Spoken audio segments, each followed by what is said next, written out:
August 1944, Ulithi Atoll, Caroline Islands. Washington rejoined the fleet at this massive anchorage that had replaced Pearl Harbor as the Pacific Fleet's forward base. Uluthi's lagoon could accommodate the entire Pacific Fleet with room to spare, a vast expanse of calm water protected by coral reefs, with minimal Japanese presence to threaten its security. Here, hundreds of warships gathered between operations, refueling, rearming, and conducting repairs. Admiral Lee's flag returned to Washington's mainmast. The ship was assigned to Task Force 38, the fast carrier task force under Admiral William Halsey. Task Force 38 and Task Force 58 were the same ships under different designations. 58 when commanded by Admiral Raymond Spruance, 38 when commanded by Halsey. The alternating command structure allowed one admiral to plan the next operation while the other executed the current one. Washington's role had evolved since Guadalcanal. The Navy no longer needed battleships primarily for surface combat. American carrier air power so dominated the Pacific that Japanese surface forces rarely ventured out to fight. Instead, battleships served two critical functions: anti-aircraft defense for the fast carriers, and shore bombardment supporting amphibious invasions. The anti-aircraft role was crucial. Japanese aircraft, particularly kamikaze suicide planes that began appearing in October 1944, posed the greatest threat to American carriers. Each battleship carried dozens of 5-inch dual-purpose guns, scores of 40mm Bofors, and numerous 20mm Oerlikon cannons. Together, the battleships created a defensive zone around the carriers that Japanese aircraft entered at their peril. In September 1944, Washington screened carriers during strikes against the Philippines. The liberation of the Philippines had become a strategic priority. General Douglas MacArthur had promised, "I shall return," and that promise was about to be fulfilled. But first, American air power would systematically destroy Japanese air forces in the islands.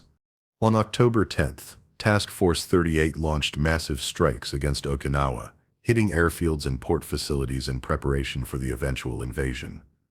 Washington provided anti-aircraft defense as Japanese aircraft attempted to strike back. The ship's gunners shot down or drove off multiple attackers without suffering damage. From October 12th through 14th, the task force hammered Formosa, modern Taiwan, where Japan had concentrated substantial air forces. The Japanese response was fierce and determined. Over 3 days, waves of Japanese aircraft attacked the American fleet. Washington's gun crews manned their stations around the clock, firing thousands of rounds at attackers that came in high-low formations, and as single desperados. Fire Controlman First Class Joseph Martinez, Washington's forward 5-inch director, would track targets on radar, acquire them visually when they got close, and open fire at maximum range.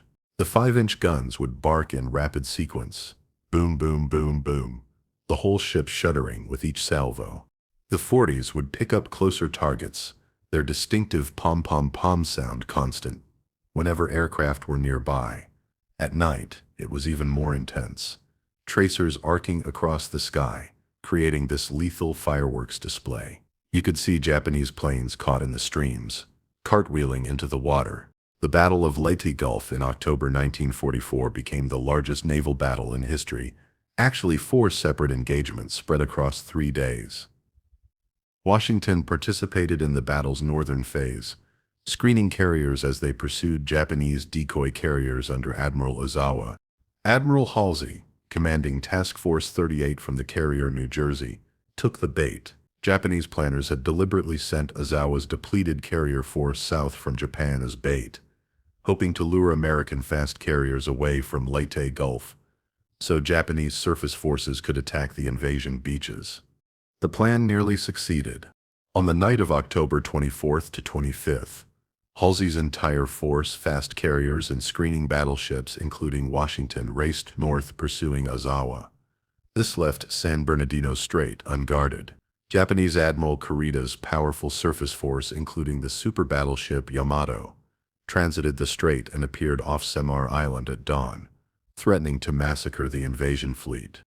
Admiral Lee, aboard Washington, recognized the danger. He sent two messages to Halsey expressing concern about leaving San Bernardino Strait unguarded and suggesting that the battleship force turn back to block it. But Halsey, convinced that Kurita's force had been so badly damaged by submarine and air attacks that it posed no threat, ignored Lee's advice and continued north. The result was the Battle off Samar, where American escort carriers and destroyers fought a desperate action against Kurita's battleships and cruisers. Through extraordinary courage and tactical brilliance, the American forces drove Kurita back, but at severe cost. If Lee's battleships had been guarding San Bernardino Strait, the battle might have ended very differently, likely with the destruction of Kurita's entire force. Lieutenant Commander Thomas Burton, Washington's Staff Operations Officer. Admiral Lee was right, we all knew it. The staff studied the tactical situation and concluded that leaving the strait unguarded was a mistake. But Admiral Halsey was convinced, and Lee's messages were suggestions, not orders. After the battle, when we learned what had happened at Samar, there was a lot of soul-searching. Our battleships could have engaged and destroyed Kurita's force without difficulty. Instead, we chased carriers that had no aircraft and posed no real threat. In the end, Halsey's force sank all 4 Japanese carriers in Ozawa's decoy force, but those carriers were hollow shells. They had almost no aircraft aboard, and their loss meant little to Japan's already decimated naval aviation. Meanwhile, at Samar, American sailors and aviators had fought for their lives against battleships they should never have encountered. Washington participated in the pursuit and sinking of Ozawa's carriers, but saw no surface action. The battle showcased both the strengths and limitations of battleships in this phase of the war. They were powerful, heavily armed, and nearly invulnerable to air attack, thanks to their armor and anti-aircraft batteries. But their primary purpose, engaging enemy surface forces, had become rare as Japanese naval power declined. November and December 1944 saw Washington continue screening carriers during strikes against the Philippines, Formosa and Okinawa. The work was dangerous and exhausting. Kamikaze attacks intensified as Japan committed to suicide tactics as their primary defense against American naval power. Washington's gun crews manned their stations in shifts, with relief crews ready to replace men who collapsed from exhaustion during extended general quarters periods. On December 18th, Task Force 38 encountered Typhoon Cobra, a massive Pacific storm that the fleet sailed directly into due to inadequate weather forecasting. Destroyers capsized and sank in the mountainous seas. Carriers suffered flight deck damage. Washington, massive and stable, rode out the storm with only minor damage. But the typhoon killed over 700 American sailors and destroyed multiple aircraft blown off carrier decks. Chief Boatswain's Mate Harold Stevens, Washington's deck division, that typhoon was the most terrifying experience of my naval career. And I was at Guadalcanal. The seas were unbelievable. Waves 40-50 feet high, maybe more. The ship would climb one wave, hang at the top for a moment, then crash down the other side. Everything not secured went flying. Men were injured just from being thrown around inside the ship. We could see destroyers through the storm, riding up waves until their propellers came out of the water, then plunging down into troughs. Some of them never came back up. By January 1945, Washington was part of Task Force 58, under Admiral Spruance, for the invasion of Iwo Jima. The small volcanic island was needed for emergency landing fields for B-29 Superfortress bombers flying from the Marianas to Japan. Taking Iwo Jima would cost the Marines dearly, over 6,000 killed in 5 weeks of savage fighting. Washington's contribution came in shore bombardment and carrier screening. On February 16th, as Marines prepared for the landing scheduled for February 19th, Washington's 16-inch guns hammered Japanese positions on Iwo Jima. The volcanic sand and rock absorbed shells like a sponge. Even direct hits often failed to destroy deeply buried fortifications. But the bombardment killed Japanese soldiers, destroyed equipment, and most importantly, reduced American casualties during the landing. February 25th, 1945. The skies over Tokyo. For the first time since the Doolittle raid of April 1942, American aircraft struck Japan's capital. Task Force 58's carriers launched over 200 aircraft against targets around Tokyo, while Washington and her consorts provided anti-aircraft defense against the inevitable Japanese response. The psychological impact was enormous. Bringing war to Japan's home islands demonstrated that American forces could now strike anywhere, anytime. Washington screened the carriers throughout this historic raid, her radar tracking hundreds of aircraft, both American strikers departing and returning, and Japanese defenders attempting to intercept. No Japanese aircraft penetrated to the carriers, testimony to the effectiveness of the combat air patrol and the anti-aircraft screen. The following day, February 26th, Task Force 58 returned to Iwo Jima to support the Marines fighting ashore. The battle for the tiny island had become a meat grinder. Japanese defenders occupied caves and tunnels blasted into volcanic rock, positions that were nearly impervious to bombardment. Every position had to be taken by frontal assault, often with flamethrowers and demolitions. The Marines advanced yard by yard, paying in blood for every advance. Washington's fire support was requested for specific targets identified by Marine forward observers. The battleship would maneuver close to shore, sometimes within 10,000 yards, and fire precisely targeted salvos at Japanese positions threatening Marine advances. The coordination between ship and shore was imperfect. Radio communications were often disrupted, target identification difficult, and friendly fire a constant risk. But the support saved Marine lives. Gunnery Officer Lieutenant Commander Paul Morrison. We'd get target coordinates from the forward observers ashore, plot them carefully, and fire controlled salvos, 1 or 2 guns at a time, so the observers could see where rounds hit, and adjust our fire. You're shooting at targets you can't see, relying entirely on someone miles away to tell you if you're hitting or missing. The pressure was intense because every mistake might kill Marines. But when we got it right, when the observer reported target destroyed, great shooting, it felt like we were making a real difference. On March 1st, the task force raided Okinawa, the next invasion target. Then on March 4th, Washington returned to Leyte for replenishment and brief rest. The pace of operations was relentless. Ships refueled and rearmed, crews got a few days to relax in the anchorage, then it was back to sea for the next operation. March 14th brought Task Force 58 back to Japanese waters. On March 18th and 19th, the carriers struck Kyushu, the southernmost of Japan's main home islands, hitting airfields where kamikaze aircraft were being assembled and trained. The Japanese response was fierce. Kamikazes attacked in waves, achieving hits on several carriers.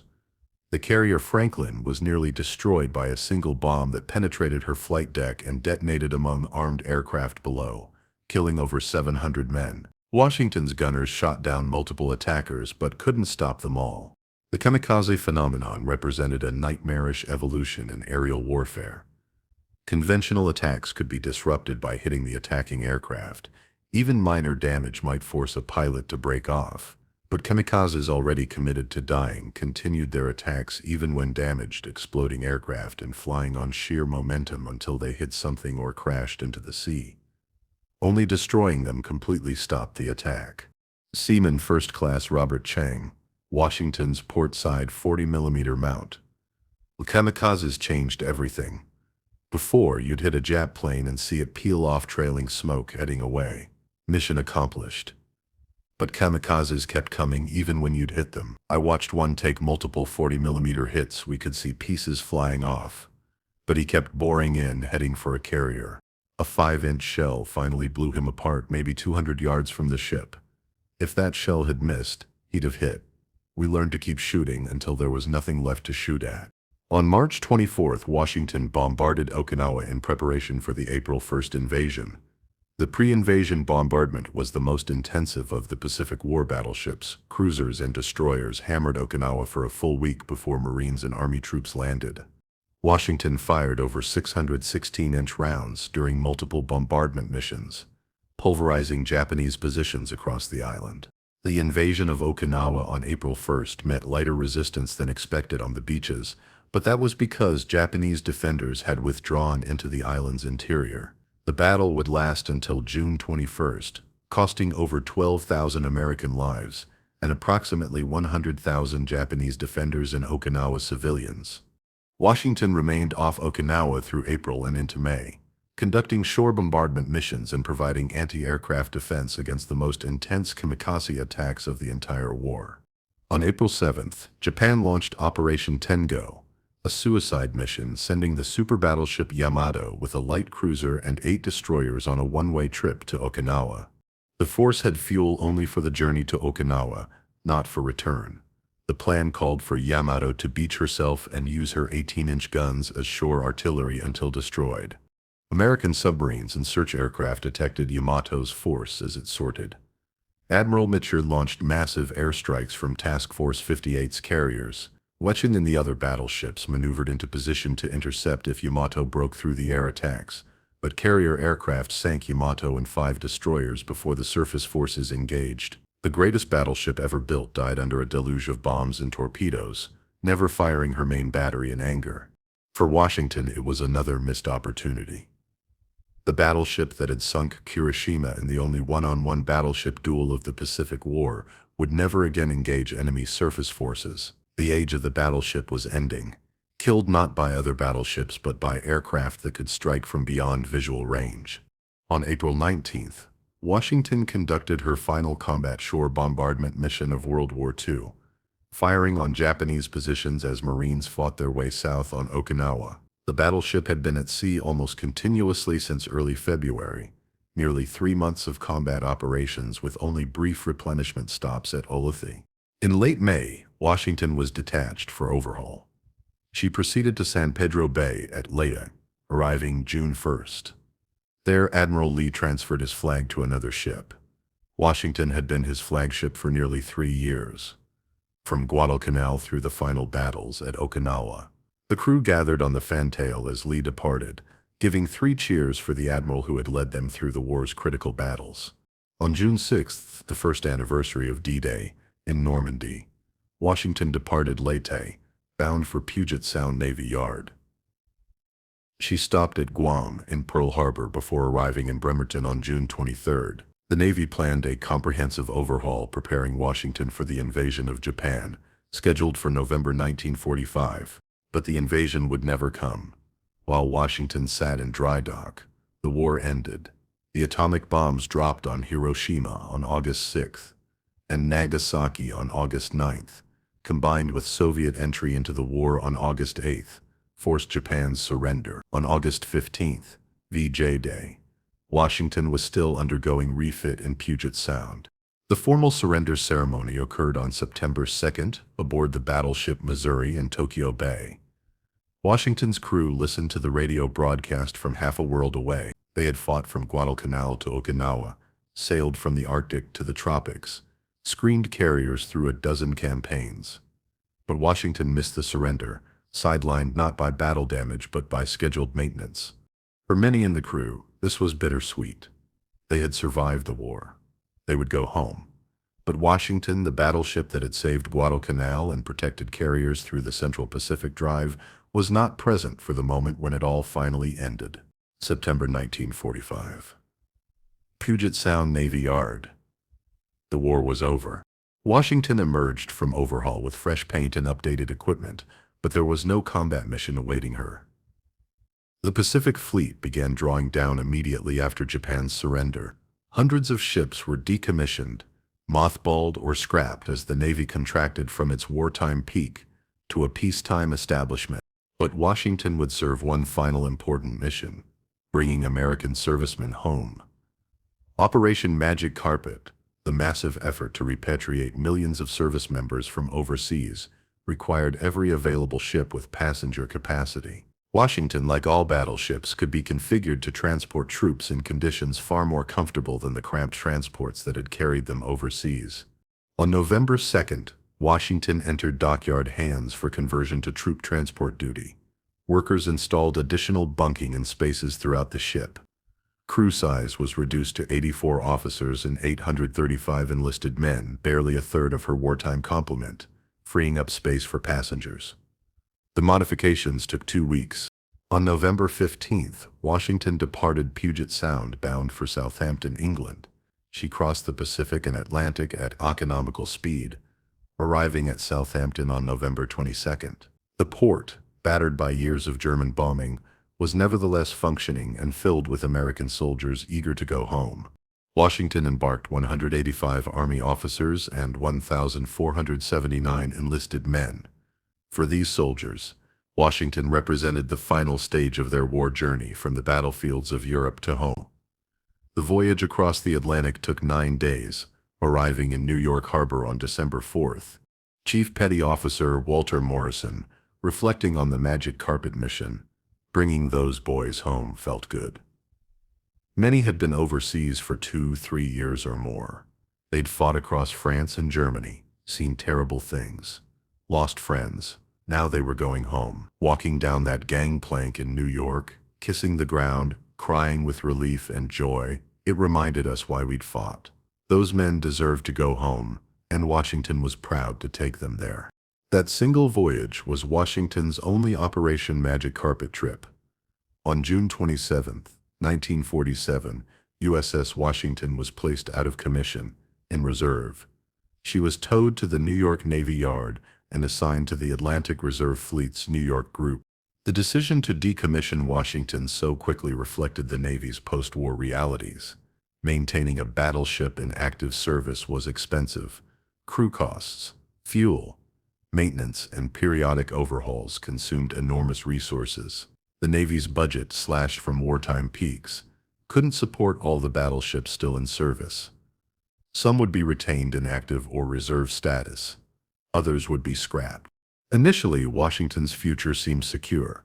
She joined North Carolina, Alabama, Massachusetts, Indiana, and South Dakota in the Atlantic Reserve Fleet, along with older battleships from earlier eras. The Reserve Fleet, colloquially known as the Mothball Fleet, preserved ships in deactivated status that could theoretically be reactivated if needed. But as years passed, the likelihood of reactivation decreased. The Navy's focus shifted from battleships to aircraft carriers and guided missile cruisers. Nuclear weapons made the massed fleet engagements that battleships were designed to fight obsolete. Any major war between superpowers would involve atomic weapons, not 16-inch guns. By the late 1950s, Washington and her sisters were relics of a bygone era. The Korean War from 1950 to 53 saw several battleships reactivated for shore bombardment duty. New Jersey, Wisconsin, Missouri, and Iowa all returned to active service, their 16-inch guns providing devastating fire support for ground forces. But the North Carolina class remained in reserve. Their fire control systems were less modern than the Iowa class, their machinery more worn, their reactivation more expensive. On June 1, 1960, USS Washington was struck from the Naval Vessel Register. The decision was final. She would never return to active service. Her hull number, BB-56, would never again be assigned. Washington had become surplus. On May 24, 1961, Washington was sold for scrap to the Lipset division of Luria Brothers, a New York City scrap dealer. Over the following months, the battleship that had saved Guadalcanal was cut apart. Her steel recycled, her systems dismantled, her identity erased. Nothing remains today except photographs, documents, and memories. The scrapping of Washington was met with no public outcry, no preservation movement, no effort to save her as a museum. In 1961, World War II was barely 16 years past. Recent history rather than ancient. Many of Washington's crew were still alive, still working, still raising families. The idea of preserving a battleship as a museum seemed unnecessary when that history was still living memory. With hindsight, the decision appears tragic. Washington was unique, the only American battleship to sink an enemy battleship in one-on-one surface combat during World War II. Her victory at Guadalcanal was one of the Pacific War's pivotal moments. She deserved preservation, but instead, she became scrap metal. USS North Carolina, Washington's sister ship, was luckier. In 1961, citizens of North Carolina raised funds to save her from scrapping, ultimately establishing her as a memorial in Wilmington. Today, North Carolina remains the only preserved example of her class, visited by thousands annually. Washington's crew members, attending reunions, would sometimes visit North Carolina and remember their own ship, lost to the scrapyards. Washington earned 13 battle stars during World War II, one for each campaign in which she participated. From the Arctic convoys to the final battles at Okinawa, Washington had served with distinction. Her combat record was remarkable. Never damaged by enemy action except for a single 5-inch shell that passed through her radar antenna without exploding. She had sunk a Japanese battleship and destroyer, shot down multiple aircraft, and supported numerous amphibious invasions with her guns. Her statistical record was impressive. Over 3 years of wartime service, covering thousands of miles across both Atlantic and Pacific, firing thousands of 16-inch shells and tens of thousands of 5-inch rounds. Her crew, over 2,000 officers and men, had served with courage and professionalism. Many earned individual decorations for valor and service, but statistics capture only part of Washington's story. She was more than numbers and tonnage. She was home to her crew, a community of men who worked, fought, and sometimes died together. The relationships forged aboard Washington lasted lifetimes. Crew members stayed in touch for decades, attending reunions, sharing memories, honoring fallen comrades. Radioman Second Class Thomas Henderson, who served aboard Washington from 1942 to 1945. "The ship was our life. We knew every compartment, every system, every quirk. You could wake me in the middle of the night and I could navigate Washington's interior in the dark. More importantly, we knew each other. Your life depended on your shipmates doing their jobs under impossible conditions, and they never let you down." Washington wasn't just a ship, she was family. The night of November 14th to 15th, 1942, remains Washington's defining moment. In 7 minutes of radar-directed gunfire, she changed naval warfare forever and saved Guadalcanal from potential disaster. Admiral Willis Augustus Lee's decision to trust his radar and fire on a target he couldn't see visually was revolutionary. Radar had existed for several years by 1942, but its use for fire control was still experimental. Many senior officers distrusted radar, preferring traditional visual range-finding methods. Lee's willingness to bet everything on electronic systems validated a technology that would dominate naval warfare for the rest of the century. The tactical situation that night had been desperate. South Dakota was damaged and withdrawing. The destroyer screen was shattered. Japanese forces significantly outnumbered Washington. If Lee had hesitated, if Washington's radar had malfunctioned, if her gunnery had been less accurate, Kirishima might have broken through to bombard Henderson Field. Without Henderson Field, Guadalcanal would have been untenable. Without Guadalcanal, the entire Pacific campaign might have been delayed by months or longer.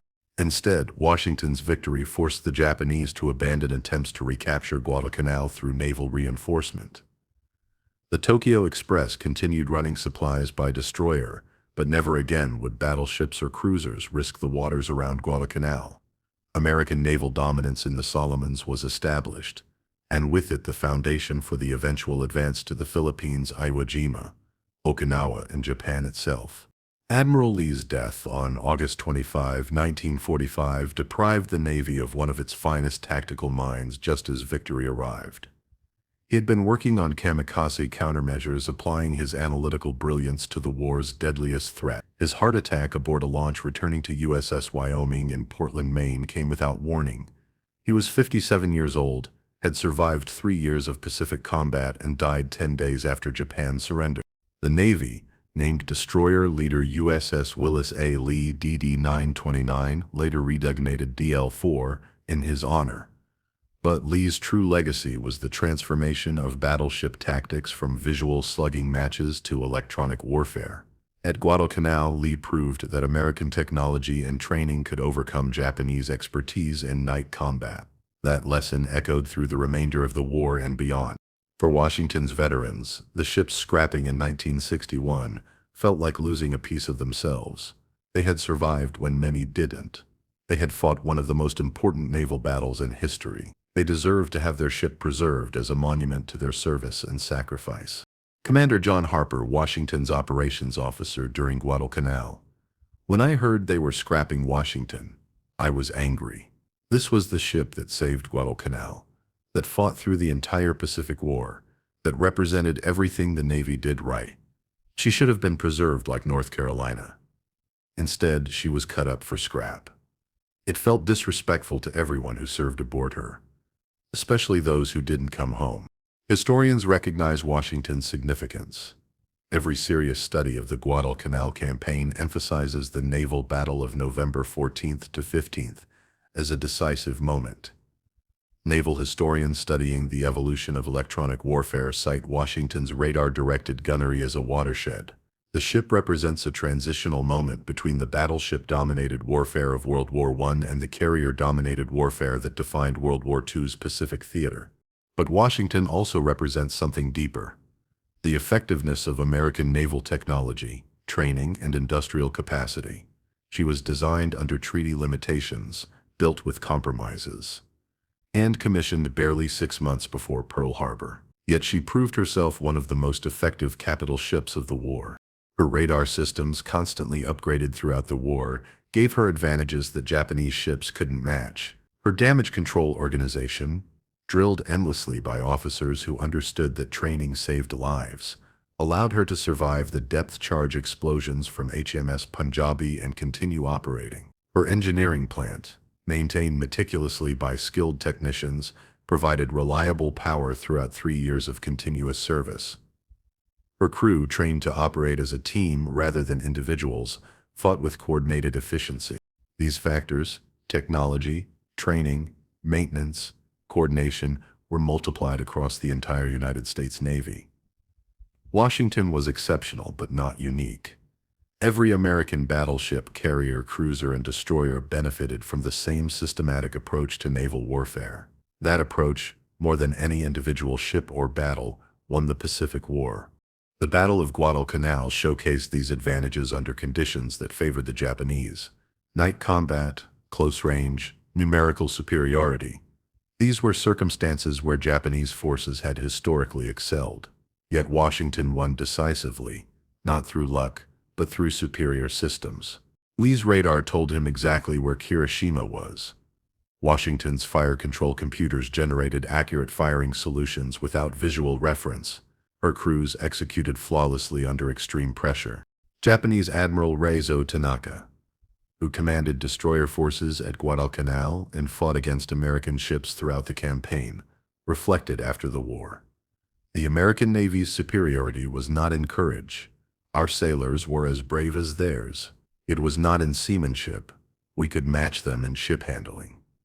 Their superiority lay in their systems.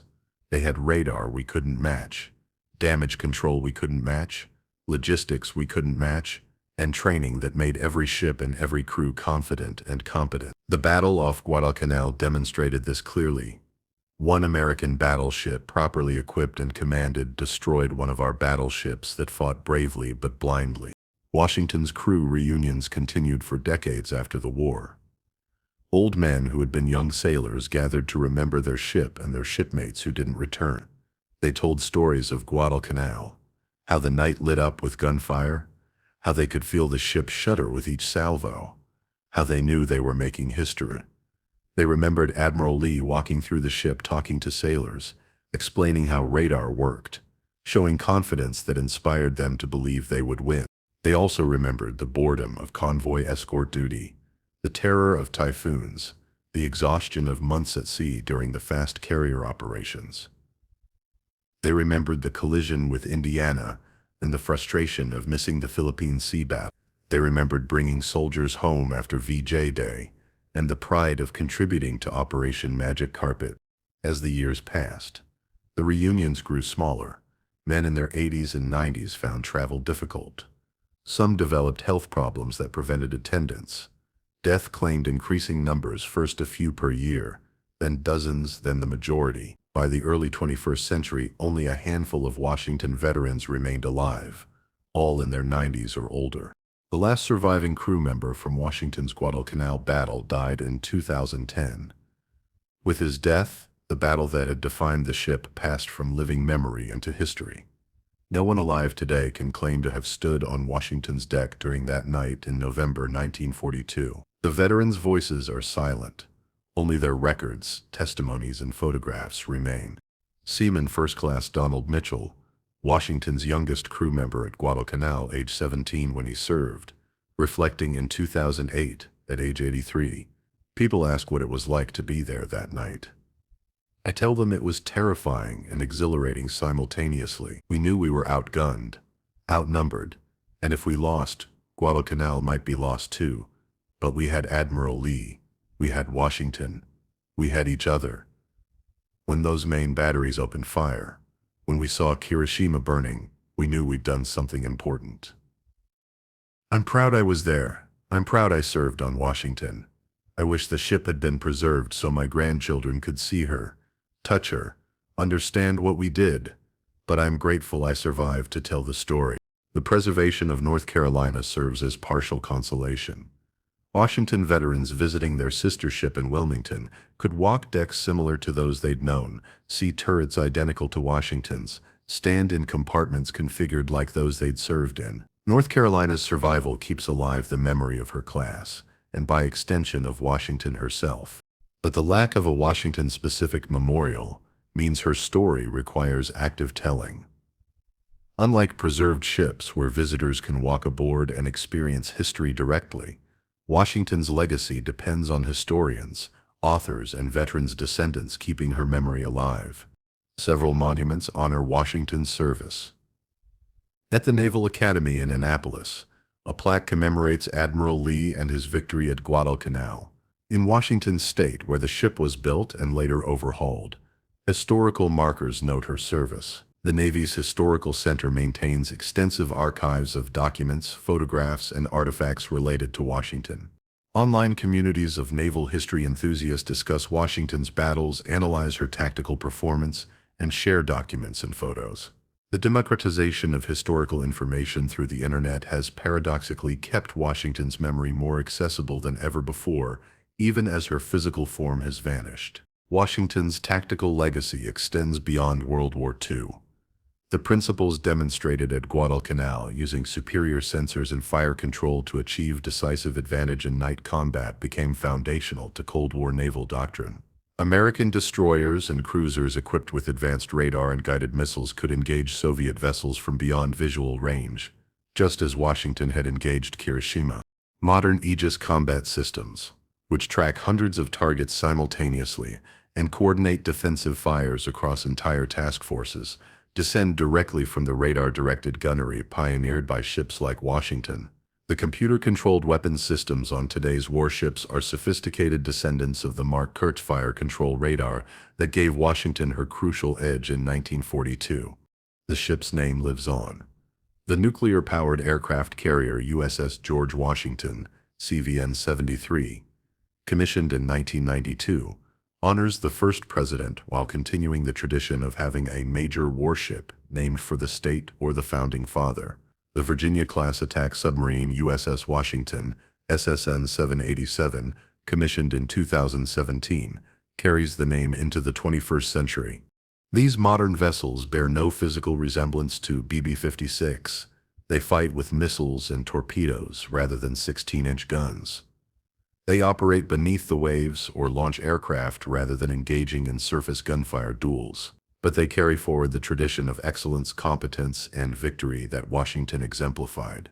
The ultimate assessment of USS Washington must acknowledge both her triumphs and limitations. She was a product of compromise, treaty restrictions limiting her displacement and originally her armament. She suffered from design flaws like propeller vibrations that were never fully resolved. She was outgunned by Japanese super-battleships like Yamato, though she never faced them in combat.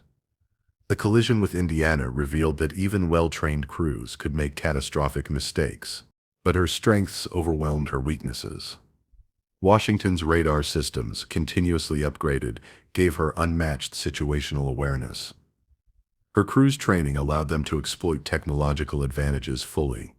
Her engines and machinery proved reliable through years of hard service. Her guns, when they had targets, were devastatingly effective. Most importantly, she was at the right place at the right time off Guadalcanal in November 1942, when the Pacific War's outcome hung in balance. If Washington had failed that night, if Kirishima had broken through, the entire Guadalcanal campaign might have collapsed. Henderson Field might have been rendered unusable. The Marines might have been withdrawn or isolated. The Solomon Islands might have remained in Japanese hands for months longer. The timetable for the entire Pacific campaign might have been delayed. Instead, Washington succeeded. 7 minutes of brilliant gunnery secured American control of Guadalcanal's waters, protected Henderson Field, and ensured that the first Allied ground offensive against Japan would succeed. Everything that followed, the island-hopping campaigns, the Philippines' liberation, Iwo Jima, Okinawa, and ultimately Japan's surrender, built on that foundation. The battleship era ended with World War II. Nuclear weapons, jet aircraft, and guided missiles made battleships obsolete for the conflicts they were designed to fight. But in their time, in their war, battleships like Washington were essential. They provided firepower no other platform could match, survivability that allowed them to absorb punishment and continue fighting, and presence that reassured allies and intimidated enemies. USS Washington, BB-56, served 3 years and 11 months in commissioned service during wartime. She steamed over 100,000 miles from the Arctic Circle to the equator, from the Atlantic to the Western Pacific. She fired thousands of shells in combat, protected dozens of convoys, screened carriers through countless operations, and fought the only battleship versus battleship night action that ended in decisive American victory. Her crew, 2,000 men at any given time, perhaps 4,000 total, who served aboard her during the war, came from every state, every background, every American community. They were farmers and factory workers, college students and high school dropouts, immigrants' sons and descendants of colonial settlers. They served together, fought together, and in some cases died together. When Washington was scrapped in 1961, her steel was recycled, perhaps incorporated into buildings, bridges, or automobiles.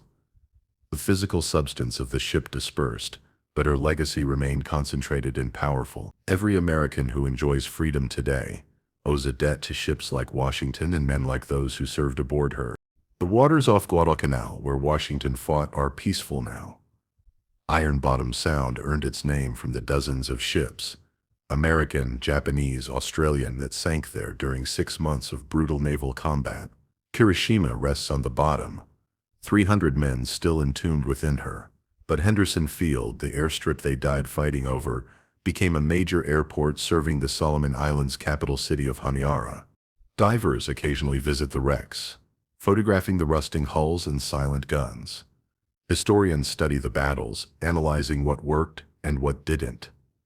The lessons learned at Guadalcanal influenced naval doctrine for generations. But perhaps the most important legacy is simpler. Washington proved that Americans, when properly led, trained, and equipped, could face the most experienced enemy navy in the world and win. Not through luck or overwhelming numbers, but through skill, courage, and superior systems. That lesson resonated far beyond the Solomon Islands. It gave confidence to every American sailor, soldier, and Marine fighting in the Pacific. It proved the war could be won. USS Washington, the mighty Wash, the ship that saved Guadalcanal, the battleship that never lost a surface engagement, the warship that proved American technology and training could overcome any challenge. She is gone now, cut up for scrap decades ago, remembered only in photographs and documents, and the fading memories of those who knew her. But her spirit endures. In every American warship that sails today, in every battle won through technological superiority and superior training, in every victory achieved through coordination and competence rather than brute force, Washington's legacy lives on. 7 minutes. November 15, 1942, Iron Bottom Sound. That's what history will remember. 7 minutes when a battleship and her crew made all the difference. 7 minutes that changed the Pacific War. 7 minutes that justified everything Washington represented: American determination, American ingenuity, American courage.